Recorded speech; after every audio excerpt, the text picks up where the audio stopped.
Welcome to మెగా9 TV. నేను మీ రాణి. తెలంగాణ రాష్ట్ర సమితి ఇప్పటి బీఆర్ఎస్ పార్టీ ఆవిర్భావం నుంచి కేసీఆర్ వెన్నంటి నడిచిన ఒక గొప్ప ఉద్యమకారుడు వరంగల్ జిల్లా నర్సంపేట మాజీ ఎమ్మెల్యే శ్రీ పెద్ది సుదర్శన్ రెడ్డి ఇక లేరు. గత కొన్ని రోజులుగా సికింద్రాబాద్ యశోద ఆసుపత్రిలో మృత్యువుతో పోరాడిన ఆయన చికిత్స పొందుతూ కన్నుమూశారు. ఆయన మరణ వార్తతో తెలంగాణ రాజకీయాల్లో ముఖ్యంగా బీఆర్ఎస్ శ్రేణుల్లో తీవ్ర విషాదం అలుముకుంది. కేసీఆర్ సహా పలువురు ముఖ్య నాయకులు ఆయన మరణానికి కన్నీరు మున్నీరవుతున్నారు. అయితే పెద్ది సుదర్శన్ రెడ్డి జీవితంలో ఒక ఆసక్తికరమైన ఘట్టం ఉంది. తెలంగాణ రాష్ట్రం ఏర్పడేదాకా నేను పెళ్లి చేసుకోను అని ఆయన చేసిన ఒక భీష్మ ప్రతిజ్ఞ, దాని వెనుక ఉన్న ఆసక్తికరమైన కథ ఏంటో తెలుసుకుందాం పదండి.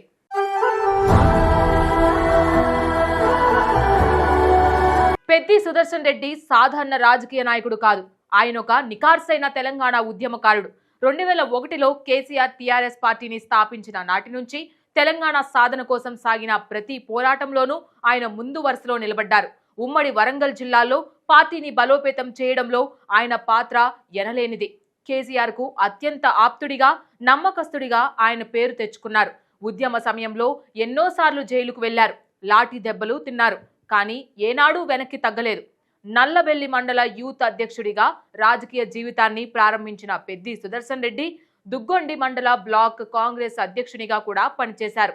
2001లో టీఆర్ఎస్ పార్టీలో చేరి అదే ఏడాది నల్లబెల్లి జెడ్పీటీసీ సభ్యుడిగా ఎన్నికై ప్రజాప్రతినిధిగా తన రాజకీయ ప్రయాణాన్ని ప్రారంభించారు.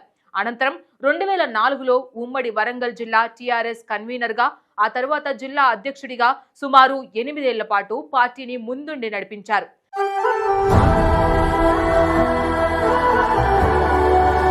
ఆయన జీవితంలో అత్యంత స్ఫూర్తిదాయకమైన విషయం ఆయన పెళ్లి. ఉద్యమం ఉధృతంగా సాగుతున్న సమయంలో పెద్ది సుదర్శన్ రెడ్డి ఒక ప్రతిజ్ఞ చేశారు.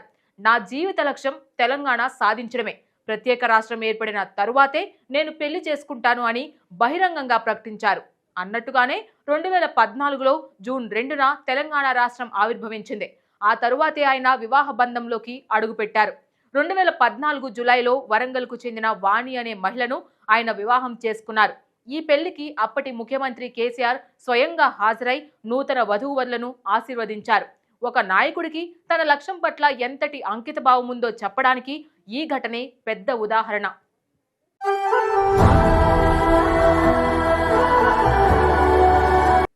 రాష్ట్రం సాధించుకున్న తరువాత 2018 అసెంబ్లీ ఎన్నికల్లో నర్సంపేట నియోజకవర్గం నుంచి ఎమ్మెల్యేగా గెలుపొంది తన సత్తా చాటారు.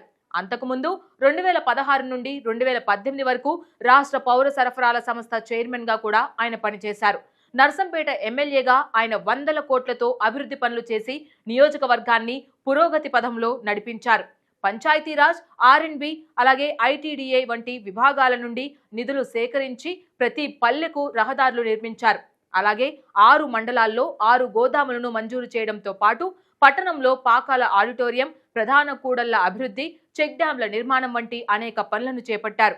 2023 ఎన్నికల్లో ఓడిపోయినా ప్రజలకు ఎప్పుడూ అందుబాటులో ఉండేవారు. తన ఆప్తుడు, సహచరుడు ఇక లేడన్న వార్త విన్న కేసీఆర్ కన్నీటి పర్యంతమయ్యారు. ఒక గొప్ప నాయకుడిని కోల్పోయామని పార్టీ వర్గాలు ఆవేదన వ్యక్తం చేస్తున్నాయి.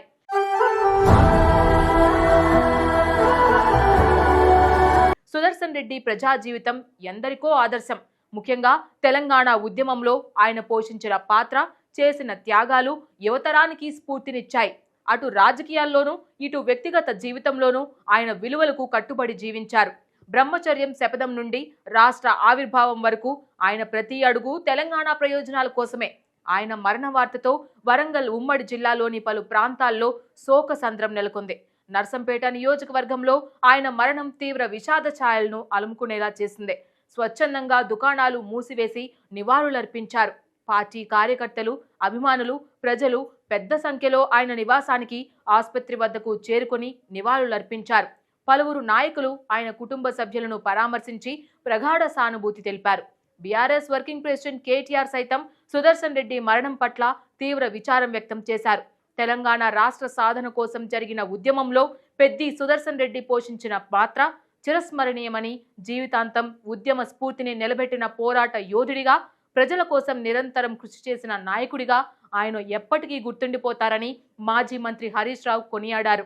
సుదర్శన్ రెడ్డి మరణం తెలంగాణ సమాజానికి తీరని లోటని పేర్కొన్నారు.